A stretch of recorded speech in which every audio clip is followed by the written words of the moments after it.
नमस्कार, संस्कार सांस्कृतिक चैनल में आप सभी का स्वागत है। इस वीडियो में आपको मोहिनी एकादशी की व्रत कथा सुनाने जा रहे हैं। मोहिनी एकादशी का व्रत वैशाख मास के शुक्ल पक्ष की एकादशी को रखा जाता है। इस व्रत के महात्म्य के बारे में पद्म पुराण में बताया गया है। इस व्रत को करने से व्रती को इस जन्म के साथ ही पूर्व जन्म के पापों से भी मुक्ति मिलती है। इस व्रत को करने वाले के लिए व्रत की कथा पढ़ना अनिवार्य होता है। आइए जानते हैं पद्म पुराण में बताई गई मोहिनी एकादशी की व्रत कथा विस्तार से। युधिष्ठिर ने पूछा, जनार्दन, वैशाख मास के शुक्ल पक्ष में किस नाम की एकादशी होती है और उसका क्या फल होता है तथा उसके लिए कौन सी विधि है? भगवान कृष्ण बोले, महाराज, पूर्व काल में परम बुद्धिमान श्री राम जी ने महर्षि वशिष्ठ से यही बात पूछी थी जिसे आज आप मुझसे पूछ रहे हो।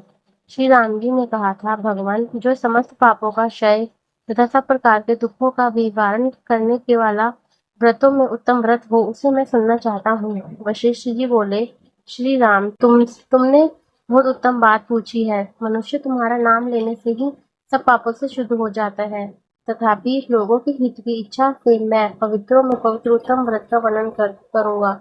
वैशाख मास के शुक्ल पक्ष में जो एकादशी होती है उसका नाम मोहिनी है। वह सब पापों को हरने वाली और उत्तम है।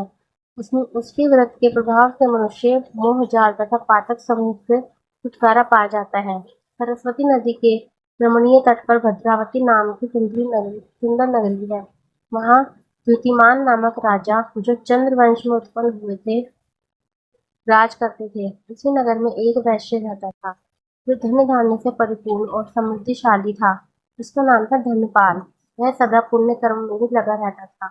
दूसरों के लिए कौशला, कुआं, मठ, बगीचा, पोखरा और घर बनवाया करता था। भगवान श्री विष्णु को भक्ति में उसका हार्दिक अनुराग था।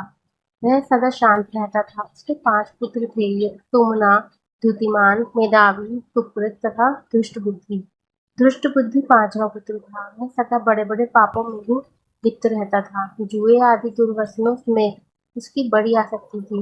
वह वैश्याओं से मिलने के लिए लालायित रहता था। उसकी बुद्धि ना तो देवताओं के पूजन में लगती थी और ना ही पितरों तथा ब्राह्मणों के सत्कार में। वह दुष्ट आत्मा अन्याय के मार्ग पर चलकर पिता का धन बर्बाद किया करता था। एक दिन वह वेश्या के गले में बांह डाले चौराहे पर घूमता देखा गया। तब पिता ने उसे घर से निकाल दिया तथा बंधु बांधवों ने भी उसका परित्याग कर दिया। अब वह दिन रात दुख और शोक में डूबा तथा कष्ट पर कष्ट उठाता हुआ इधर उधर भटकने लगा। एक दिन किसी पुण्य के उदय होने से वह महर्षि कौंडिन्य के आश्रम पर जा पहुंचा। वैशाख का महीना था।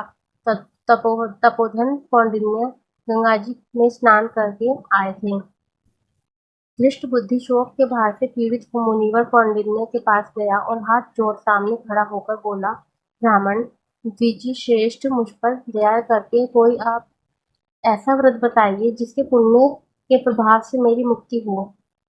कौंडिन्य बोले, वैशाख शुक्ल पक्ष में मोहिनी नाम से प्रसिद्ध एकादशी का व्रत करो। मोहिनी को उपवास करने पर प्राणियों के अनेक जन्मों के किए मेरु पर्वत जैसे महापाप भी नष्ट हो जाते हैं। वशिष्ठ जी कहते हैं, श्री रामचंद्र, मुनि का यह वचन सुनकर दुष्ट बुद्धि का चित्त प्रसन्न हो गया। उसने कौंडिन्य के उपदेश से विधि पूर्वक मोहिनी एकादशी का व्रत किया। फिर भी श्रेष्ठ इस व्रत के करने से वह निष्पाप हो गया और दिव्य देह धारण कर गरुड़ पर आरूढ़ होकर सब प्रकार के उपद्रवों से रहित श्री विष्णु धाम को चला गया। इस प्रकार यह मोहिनी का व्रत बहुत उत्तम है। इसके पढ़ने और सुनने से सहस्त्र युगोदान का फल मिलता है। आपको हमारी वीडियो कैसी लगी कृपया कमेंट करके जरूर बताएं। अगर आप हमारे चैनल पर नए हैं तो कृपया चैनल को सब्सक्राइब जरूर करें। वीडियो को लाइक, शेयर तथा कमेंट जरूर करें। सभी को राधे राधे।